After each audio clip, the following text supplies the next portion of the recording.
నా ప్రియమైన బిడ్డా, నా మాటలు జాగ్రత్తగా ఆలకించుము. నేను ఎన్నిసార్లు చెప్పినా నీవు అర్థం చేసుకోవడం లేదు. నేను ఒకసారి రెండుసార్లు కాదు, అనేకసార్లు నీకు పదే పదే చెప్పినా నీవు అర్థం చేసుకోవడం లేదు. నీ మంచి కొరకే నేను ఏది చెప్పినా, నీ క్షేమము కొరకే, నీ బాగు కొరకే, నీవు ఆశీర్వాదకరముగా ఉంటావని నేను చెప్పాను. అయితే నీలో ఉన్న ఈ దుర్గుణాలు ఉండటం వల్ల నీవు ఎదుటివారిని ప్రేమించలేకపోతున్నావు, ఎదుటి వానికి మంచి చేయలేకపోతున్నావు. ఎదుటివాని గురించి నీవు చెడుగా ఆలోచించడం వల్ల, ఊహించడం వల్ల, ఎదుటివాడు బాగుండాలని కోరుకోకపోవడం వలన నీలో ఉన్న స్వార్థము, అసూయ, ద్వేషము, కుట్రలు, కుతంత్రాలు, అబద్ధము, మోసము, దొంగతనము, వ్యభిచారము, కామతత్వము, మచ్చరము, క్రోధము, కక్షలు, పగలు, భేదములు, విమతములు ఇవన్నీ నీ హృదయములో ఉండగా నీవు వేరే వాడిని, వేరే సహోదరిని నీవు సరిగ్గా చూడలేకపోతున్నావు, సరిగ్గా ప్రేమించలేకపోతున్నావు. నీవు ఇన్ని దుర్గుణాలు నీలో ఉంటే నీవు ఎదుటివారిని ఏ విధముగా ప్రేమించగలవు? నీలో ఉన్న ప్రతి దుర్గుణము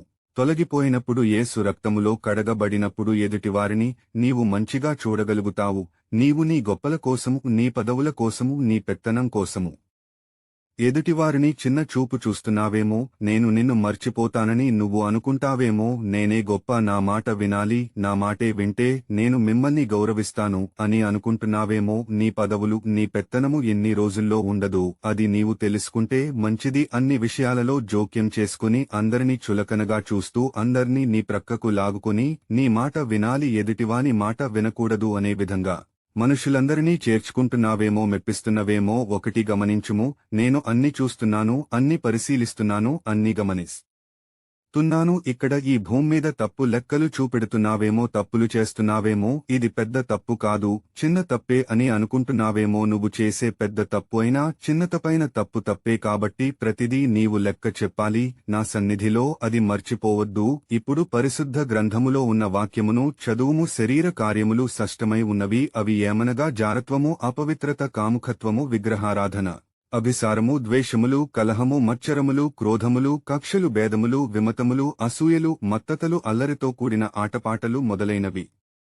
వీటిని గూర్చి నేను మునుపు చెప్పిన ప్రకారము అట్టి వాటిని చేయువారు దేవుని రాజ్యమును స్వతంత్రించుకునరని మీతో స్పష్టముగా చెప్పుచున్నాను. ఈ పరిశుద్ధ గ్రంథములో ఉన్న వాక్యము మాటలు నీ హృదయములో, నీలో లేనప్పుడే ఈ చెడు కార్యములకు పాల్పడతావు. నేను నీలో ఉన్నంతవరకు ఈ చెడు తత్వము నీలో ఉండకూడదని చెబుతున్నాను. ఈ చెడుతత్వాలు నీలో ఉంటే నా రాజ్యములో ప్రవేశిమ్మని నొక్కి వక్కాణించుచున్నాను. ఏ మంచి మాటలు నీకు చెబుతున్నాను. ఆమెన్.